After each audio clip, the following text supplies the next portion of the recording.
Gary and I just got done laying out the hardtop. It looks good, right? Yeah. Just the layout, 6 feet by 100 inches. Want it just overhanging the front of the console, further enough back where if you're sitting on the leaning post and it's first thing in the morning, you don't end up with dew down the back of your neck. Have a nice 6-inch overhang beyond the back of the leaning post. Beautiful. Yeah, I love how we this little taper right here too. Went up and scoped out Danny's. This is just a straight line from about 30 inches from here. Yep. That gave it a kick. That's all. Love it. Hi, Gary. Good morning, Gary. What you be doing? Yes, so.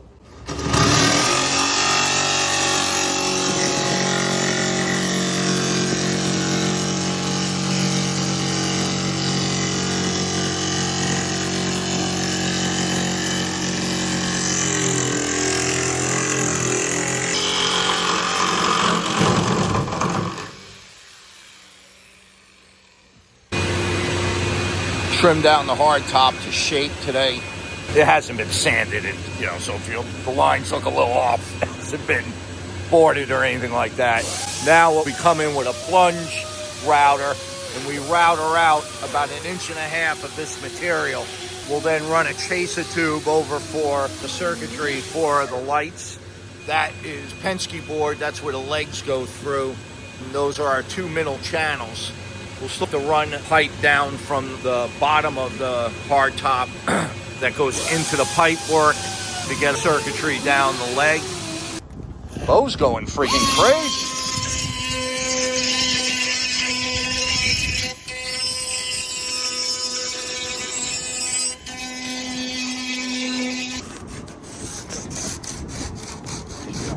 That'll be enough for us to, as far as running the wire. Oh. Should we take a plunge and just plunge to center?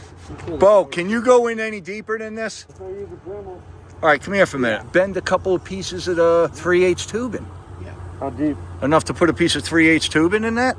All right, in an earlier video, you saw us talking about digging this out further for trough.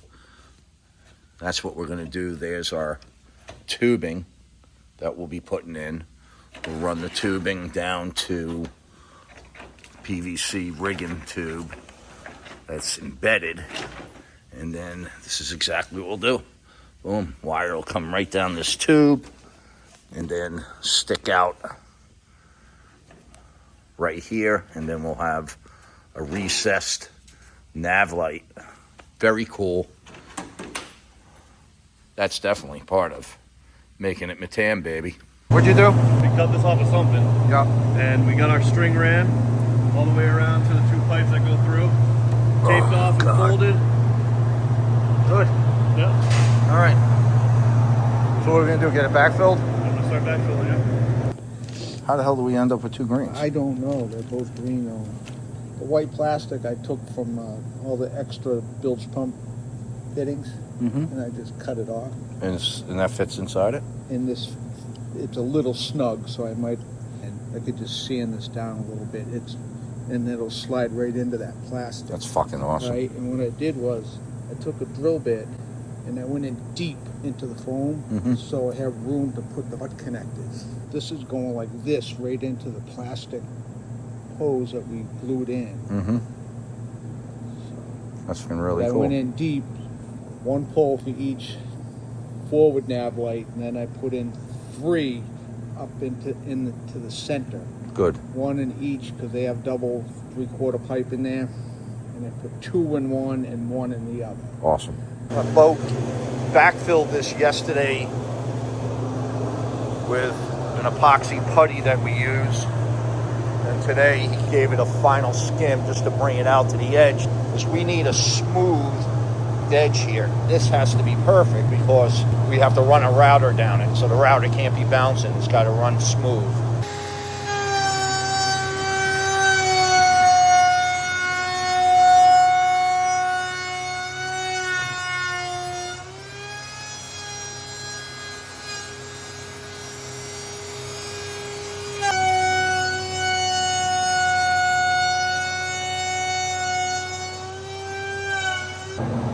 Bo is doing the final body work to the bullnose of the hardtop. Yesterday, routering after we backfilled. A very cool feature in this will be the recessed nav light. All right, we got the hardtop fabricated, complete. Get it into some primer and paint when we're ready.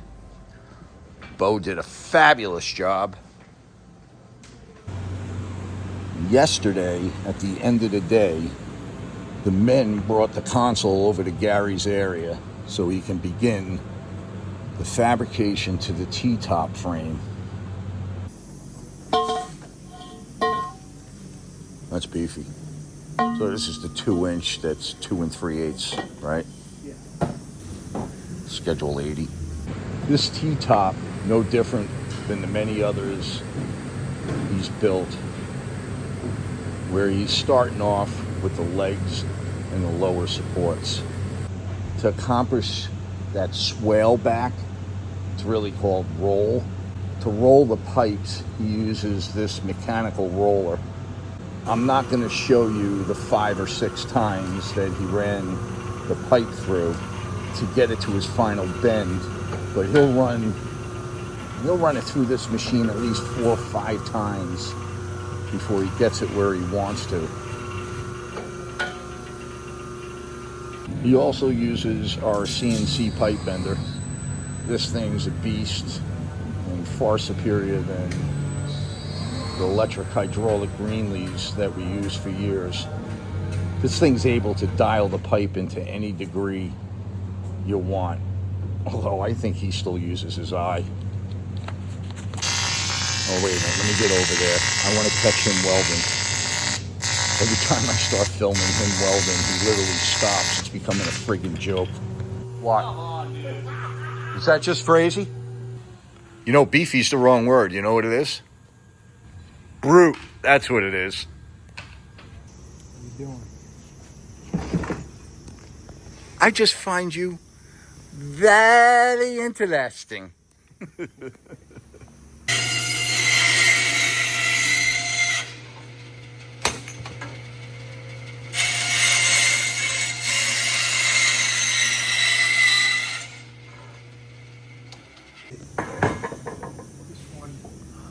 Looked gray, but it hit it right here. Okay, you're going to bring it out. We're still going to leave it level with this. Yeah. That's all. That's fine. Yeah, perfect. Pipe has to go there. It just looks right. I mean, obviously, put it lower if you had to, but it just looks right now being lined up with that pipe. Oh, yeah, definitely. What we have here is the T-top flipped over and positioned on the hardtop. I think this is the last bit of pipe work that needs to be fabricated. This is the crossover pipe, which carries the circuitry running down from the hardtop into the pipe work, which then, of course, goes into the console. Want me to hold that up? Oh, you want to see it? I'm gonna go a little more. One more? Yeah. We're looking to get the same camber of the hardtop in this crossover pipe.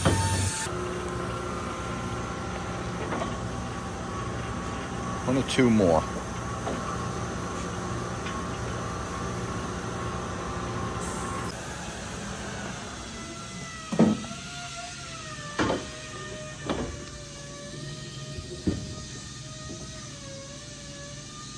Pretty good right there.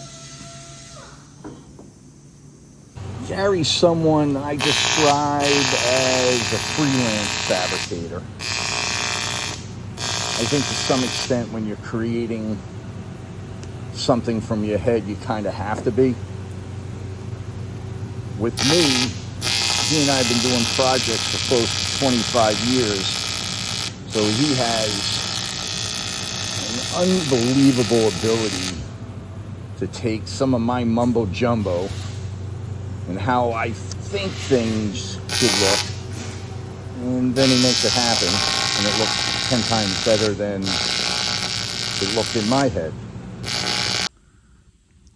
Gary has completed the fabrication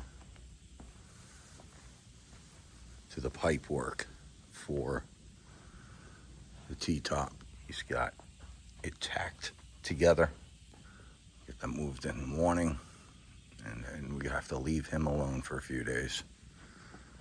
And he'll pound out the finished welding, and we'll fit it on the hardtop one last time. What are you cooking? Nice. Clearing out my sinus. Clearing out your sinuses, very nice. Nice.